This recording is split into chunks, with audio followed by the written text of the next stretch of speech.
नमस्कार, आप देख रहे हैं ए टू जेड न्यूज़ और मैं हूं आपके साथ हीरेंद्र राठौड़। हमारे साथ संदीप कपूर जी हैं, जो कि दिल्ली नगर निगम की डेम्स कमेटी के चेयरमैन हैं।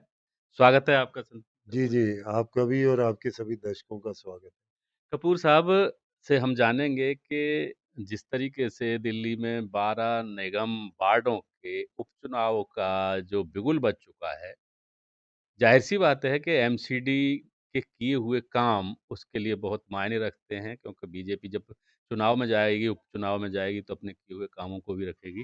कपूर साहब, पहले तो मैं उस पे आऊँगा कि जो आपके चेयरमैन बनने के बाद जो कर्मचारियों को करुणामूलक आधार हो या फिर दूसरी चीज़ें हों, उनपे जो नियुक्तियाँ दी जा रही हैं, उसको थोड़ा विस्तार से समझाएँ। देखिए मैं आप सभी को नमस्कार, जय हिंद।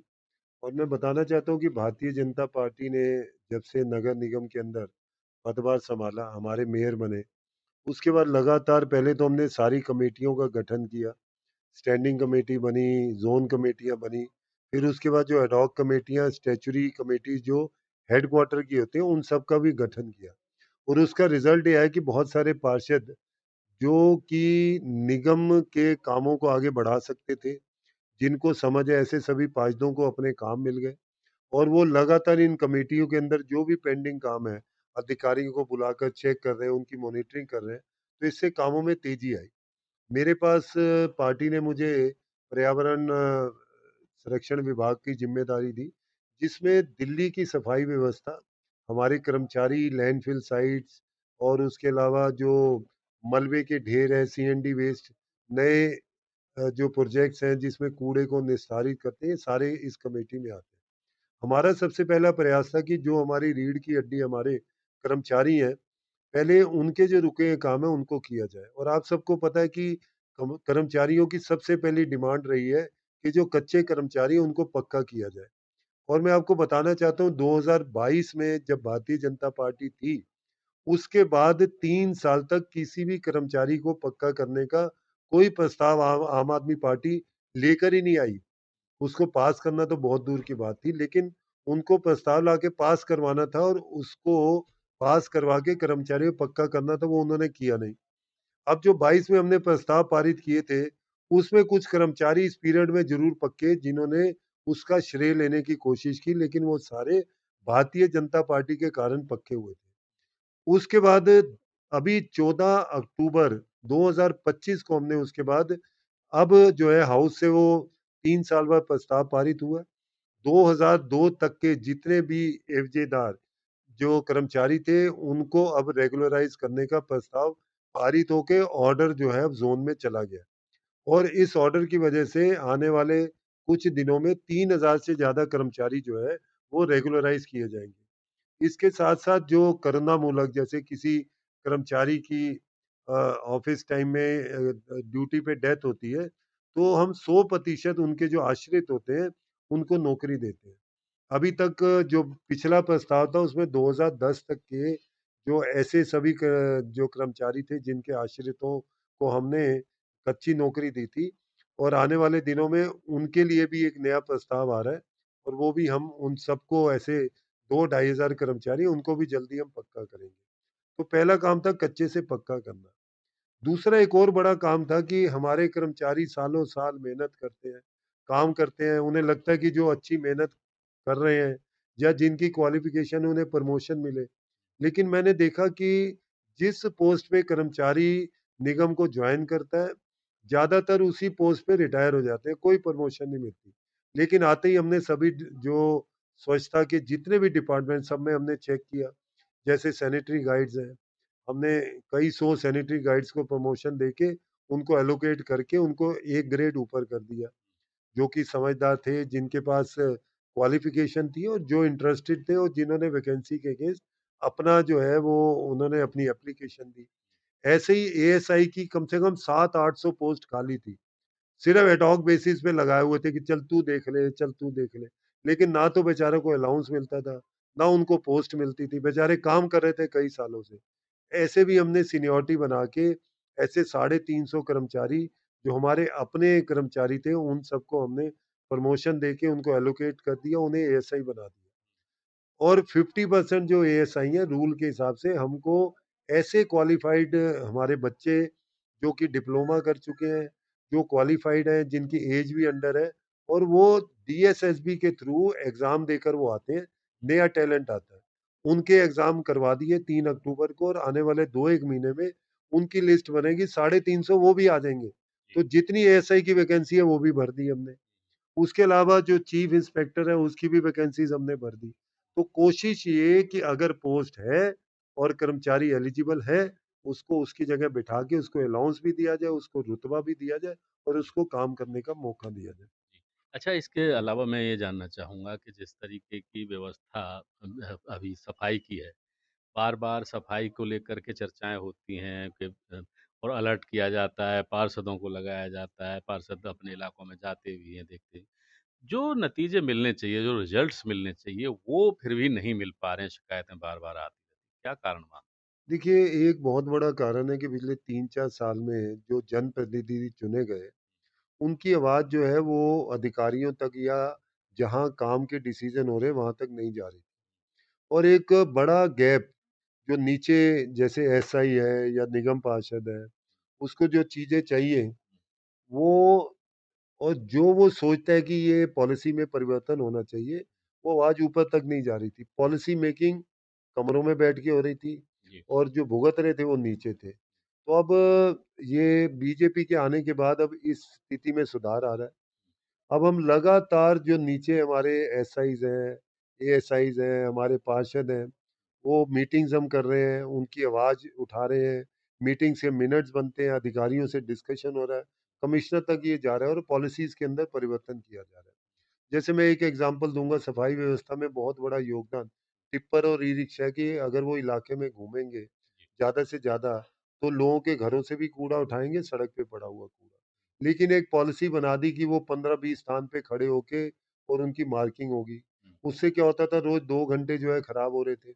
लगातार पार्षद और नीचे जो एसआई, एएसआई आवाज़ उठा रहे थे, लेकिन इस पॉलिसी में परिवर्तन नहीं हो रहा था। तो अब इसको हमने कैप्चर किया और आने वाले दिनों में इस व्यवस्था में परिवर्तन करके जो एजेंसियाँ, जो प्राइवेट एजेंसीज़ कूड़ा उठाने की जिनकी ज़िम्मेदारी है, वो अच्छे से कूड़ा उठाएँ। अगर वो कूड़ा नहीं उठाती हैं, तो उनकी आवाज़ जो है वो उन एजेंसीज़ तक भी और उच्च अधिकारियों तक भी जाए।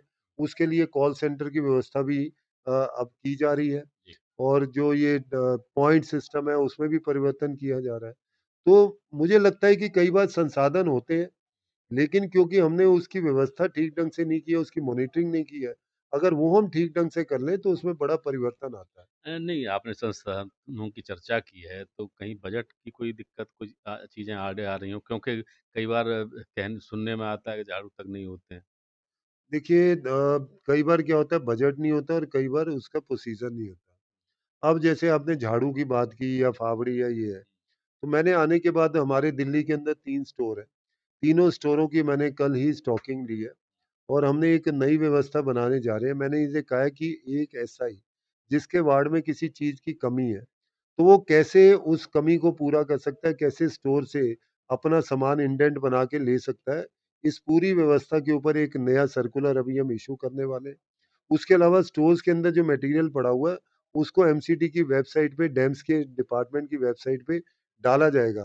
तो कोई भी एसआई जिसके पास फावड़ी नहीं है, तो इमीडिएटली चेक करेगा कि नन नगरी स्टोर में तो अभी 400 फावड़ी पड़ी है, इंडेंट बनवाएगा, वहाँ से जाके अगले दिन इश्यू करवाएगा। तो इस व्यवस्था को सुव्यवस्थित किया जा रहा है, इस व्यवस्था को पारदर्शी बनाया जा रहा है और आने वाले समय में जैसे ही एक पर्टिकुलर थ्रेशोल्ड, मतलब अगर हमें 300 फावड़ी का मिनिमम स्टॉक रखना है, जैसे ही उससे नीचे जाता है तो प्रोक्योरमेंट के लिए पहले से ही प्रोसीजर तैयार करके उन सामान को परचेज़ किया जाएगा। किसी भी तरीके की बजट की कमी इस काम के लिए नहीं होने दी जाएगी, ये मेरा आपसे वादा चलिए, सबसे ज़्यादा चर्चा सफाई की होती है, क्योंकि ज़िम्मेदारी सबसे बड़ी है, पूरी दिल्ली, पूरे शहर को साफ़ करने वाली बात होती है। तो इसको लेकर के तो आपने बहुत सारी चीज़ें खोल के रख दी हैं और कहीं न कहीं उम्मीद की जा रही है कि पॉज़िटिवली सारी चीज़ें हो रही हैं। है।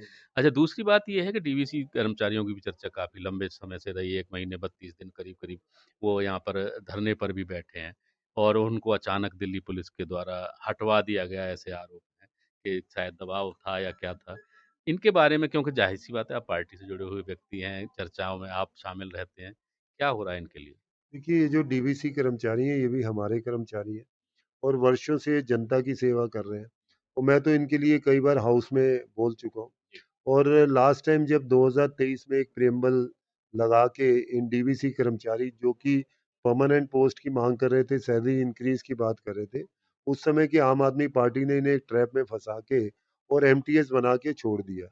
और एमटीएस भी कैसे बनाया, जो एमटीएस हेल्थ था, उसमें उस समय वैकेंसीज़ नहीं थी, मुश्किल से 1000-1200 थी, लेकिन इन्हें 3000 के करीब कर्मचारी पक्के करने एमटीएस बनाने थे, क्योंकि एक समझ-बाग दिखाना था। तो उस समय 4-5 डिपार्टमेंट से जो वहाँ खाली पोस्टें थी, जिसमें हॉर्टिकल्चर भी था, जिसमें इंजीनियरिंग डिपार्टमेंट था, जिसमें एजुकेशन था, ऐसे सभी डिपार्टमेंट से लेके इनको एक उस समय लॉलीपॉप दिया गया।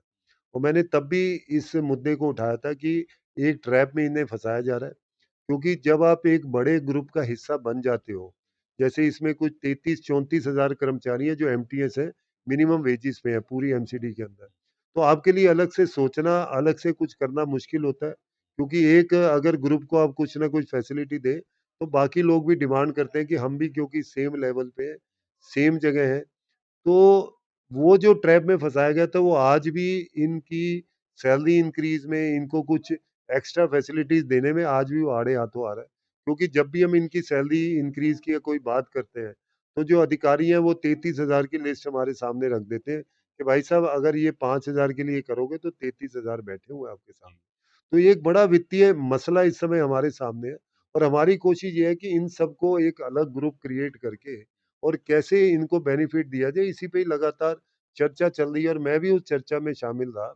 और इस समय समस्या ये है, लेकिन मैं आपको बताना चाहता हूँ और भी कुछ छोटी, क्योंकि जब ये इनको एमटीएस किया गया तो इन सबसे एक कॉन्ट्रैक्ट साइन करवाएगा इंडिविजुअल, जिसमें इनको क्लियर उसमें लिखा हुआ था कि आपको मिनिमम सैलरी दी जाएगी, आप परमानेंट की अपील नहीं कर सकते, आप धरना नहीं दे सकते, आपको महीने में 1 ही छुट्टी दी जाएगी। तो ये सब लिखवा के इनको एक ट्रैप में फँसाया गया। आज वही कॉन्ट्रैक्ट, आज वही एमटीएस की पोस्ट इनको देना भी चाहें तो वो आड़े हाथों आ रही है।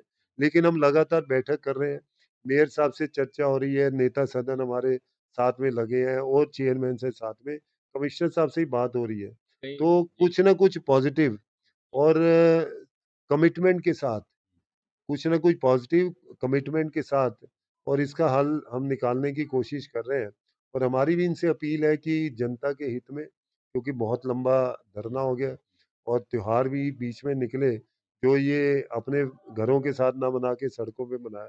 तो मेरी तो इनसे यही अपील है कि हम पॉजिटिव माइंड से सोच रहे हैं और ये कमेटी जो है अपनी रिकमेंडेशंस देगी और इनके हक में ही रिकमेंडेशंस जाएँगे और आने वाले समय में इन सारी पेचीदगियों का कोई ना कोई सॉल्यूशन निकाल के निकाल और इनके लिए हम कुछ पॉजिटिव करें, करुणामूलक में अगर किसी की डेथ होती है, इनके आश्रितों को नौकरी मिले, ज़्यादा छुट्टियाँ मिले, धरने पे बैठे हैं उन उसके ऊपर भी हम बातचीत करें, इनकी तनख्वाह कैसे बढ़ सकती है, कैसे, इन सब विषयों पे बातचीत चले। अच्छा कपूर साहब, कहीं न कहीं इनके धरना प्रदर्शन में विपक्षी दल के बड़े-बड़े नेता भी शामिल हुए। तो कहीं ऐसा तो नहीं कि ये मामला पॉलिटिसाइज़ हो गया है, इसकी वजह से भी कुछ देरी हो गई?